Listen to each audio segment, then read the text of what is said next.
Hey guys, LevelCap here, and today in gaming we've got some juicy rumors about Warzone, a ton of high-level Apex players were banned, Nvidia doubled the price of their game streaming service, and much more.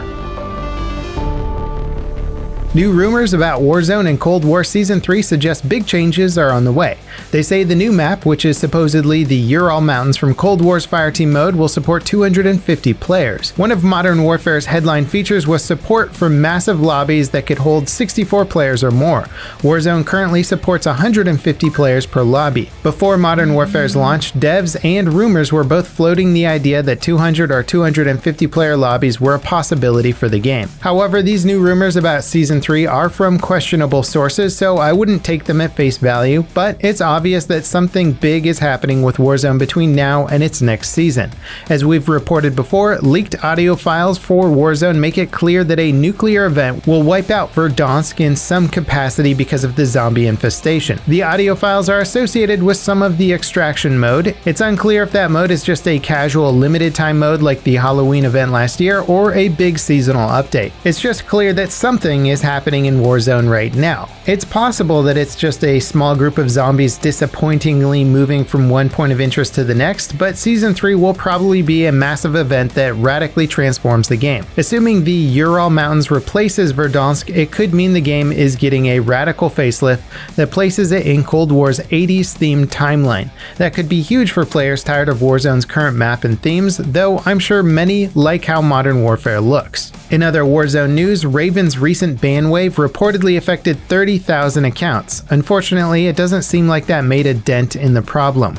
Players are still reporting lots of cheaters, and it sounds like many of the bans were about purchasing in-game items through a third party. Respawn banned over 700 high-ranking competitive Apex Legend players in the past week for hacking their way to the top.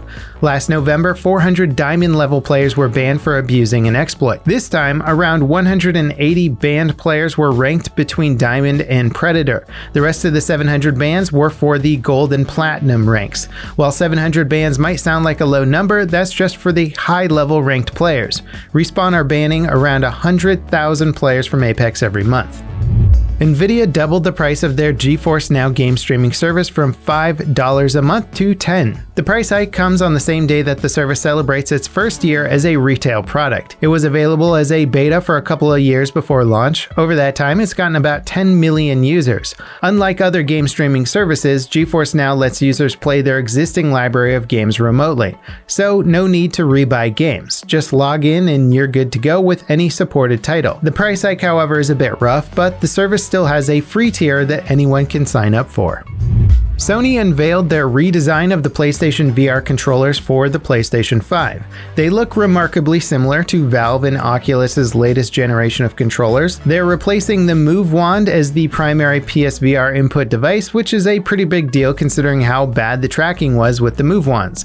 The new controllers will utilize the same force feedback and adaptive triggers Sony uses for the DualSense controller. They'll also support touch-based finger tracking like Valve's Index controllers. While the current design is just a prototype, it's unlikely to change much between now and launch. The final DLC for Doom Eternal is live. Ancient Gods Part 2 wraps up the story for the game, and user reviews so far have been very positive. That's good to hear and really totally unexpected when it comes to Eternal. It pretty much hit a slam dunk regarding everything Eternal has to offer. Indie RPG hit Disco Elysium is getting an enhanced Final Cut edition on the 30th. This edition will be a free upgrade for existing players and expands voice acting to the entire game from the original select uses. It also adds a new location, characters, cutscenes, animations, and full controller support. The original version of Nier Automata's PC port is notoriously buggy, and this is frustrating for players who have had to rely on community-made mods to fix its problems. Thankfully, it seems like an updated version of the game is now available on PC that addresses most of the original version's bugs. It's part of the Become as Gods edition bundle that includes the game's DLC and unique outfits. This new edition is available on PC via the Microsoft Store. Because it's a separate edition of the game, it's unlikely the developers will apply the fixes to the original version. If you've ever wondered what Zelda Breath of the Wild would look like with ray tracing at 8K, I have good news. The game is now playable with a beta version of Reshade on PC that adds ray trace global illumination. It can be used in tandem with the Cemu emulator to run the game's Wii U version.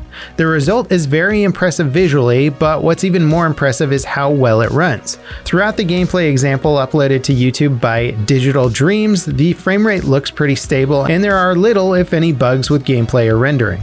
Star Wars Jedi Fallen Order might be getting a next-gen console upgrade. The game has been rated in Germany for next-gen consoles. The game is currently available on those consoles via backward compatibility, so it sounds like a new version is coming out specifically for the new consoles. Embracer Group, a Swedish holding company that owns several major game studios and publishers, is raising nearly $1 billion to buy up more studios. They most recently acquired Gearbox Software for $363 million. Embracer issued 36 million new shares for sale, which is expected to raise $893 million. They're doing this specifically to raise money for more acquisitions, but it's unclear who they'll be buying next. The modern Tomb Raider trilogy is now available as a definitive collection set. It includes all 3 games plus their DLC and is on sale for $20 on the Xbox and PlayStation stores. Unfortunately, it doesn't seem like the bundle is available on PC. The good news, however, is that the entire franchise is over 80% off on PC right now, so you should be able to get basically the same package by buying the individual games. AMD's AI upscaling tech, which is their answer to NVIDIA's DLSS, will launch later this year. Fidelity FX Super Resolution will be called FSR when it launches and offers a similar performance boost to DLSS. Both technologies utilize AI to render games at lower than native resolutions and then upscale them while adding detail. The end result with DLSS is an image that can look as good or even better than native resolution games while offering massive performance gains. AMD's solution hasn't been validated by third-party reviewers yet, so we have no idea how well it will compete with DLSS. Before we get to our final story today, just a reminder that we've been posting Battlefield polls over on the community tab. Today's poll is about Battlefield Hardline. Hit the link in the description to check it out and let us know in the comments what polls you'd like to see us do next. EA accidentally gave players access to FIFA Ultimate Team's debug menu through the game's web app. And while the tools were accessible to players, they couldn't use them to do much other than block their own account from accessing the game's transfer market. Of course, the debug menu also has several interesting toggles. Enable player traits sounds like it gives the developers the ability to toggle a given player's attributes. Another one called Champions Glyco Rating Multiplier implies the game's skill ranking system can be used as part of the Ultimate Team mode. FIFA 21 is currently the subject of a pretty big scandal because of a rogue EA employee allegedly selling players valuable FIFA Ultimate Team cards. The debug menu leaking like this doesn't really mean too much, but it's just another blight on the franchise's troubled public image. And that wraps it up for today in gaming. Thank you guys so much for watching, and I'll see you next time. This is LevelCap signing off.